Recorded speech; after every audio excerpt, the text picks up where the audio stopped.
Welcome back.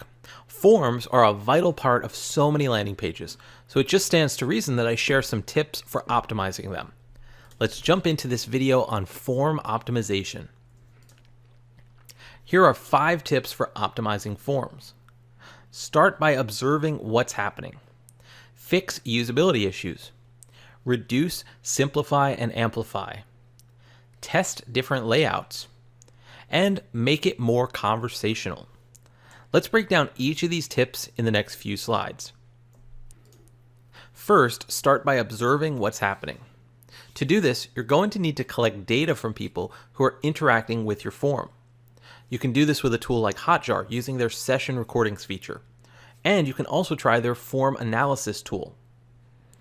And you can also conduct more formal usability testing processes where you can engage with real users who complete certain tasks on the page, and one of those tasks could be to interact with the form.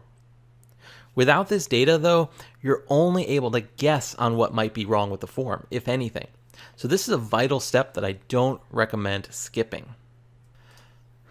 Next up, make sure you fix any usability issues right away. Your form needs to be usable. There shouldn't be any difficulty for a user to engage with it from any device they're on, especially a mobile device. I see simple issues like small buttons or drop-down fields that don't work all the time, and this really affects your conversion rate. Remember back when we talked about the Fogg behavior model? Well, for someone to take action, there needs to be motivation, ability, and a prompt. Well, guess what? If your form is not able to be used very easily, then the visitor will lack the ability to fill it out, and therefore they won't convert. Number 3 on this list talks about reducing, simplifying, and amplifying your form elements. What does this mean? Well, if you can reduce the number of form fields, go for it. Forms with fewer fields usually convert better because they make the experience more frictionless for the visitors. And if you can simplify a complex form field into a simple one, do it. A good example is converting an open-ended question into a drop-down choice. This reduces the amount of typing a visitor needs to do.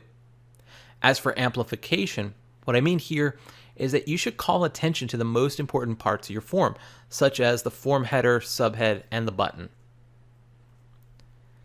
Tip number 4 is to test out different layouts for your form. One of my favorite techniques is to use a 2-step opt-in process for your form. What this means is that instead of just having all of the form fields visible at the top of your page, like what is shown on the previous slide, just have a button. And then when someone clicks that button, they can then see the form, either in a lightbox or down below the page. This is a good idea to test for a number of reasons. First of all, it gives you more room to work with in your hero section, since the form fields aren't cluttering it up anymore. Next, it changes the dynamic of the page from looking like it's taking information from the visitor to one that looks like it's giving information to the visitor, since they don't immediately see the form fields. And finally, it helps people take action because it's a smaller initial commitment. You're no longer asking someone to make the decision of whether or not they want to fill out the form. You're simply asking them to click a button, and only then, after they've clicked, do they see the form. And by this point, since they've already begun taking action, they're more likely to complete it. This is backed up by a scientific principle called the Zeigarnik effect. If you'd like to learn more about it, I did an entire podcast episode on the Zeigarnik effect, and you can check it out via the link below this video.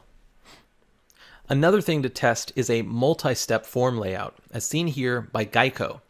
Instead of having all the questions on the first step, you can break things up over multiple steps and give people less to focus on at any given time. This is a very popular technique that can help you boost your conversions. So give it a shot if you have a long form that causes people to drop off. Lastly, the final tip is to make your forms more conversational. One of my favorite tools for doing this is Typeform, the popular form builder software. They let you present just one question at a time in a very conversational way. You can even personalize each question using data you've already collected, such as the visitor's name. It's a great way to make the entire form filling process feel less like work and more like a conversation. And as chatbots become more popular, this is truly the direction the entire marketing landscape is headed. So it's best to get familiar with conversational forms now and be ahead of the curve. Well, that's it for form optimization. In the next video, we'll switch gears and look at some specific things you can do to optimize your landing pages for speed and performance. I'll see you there.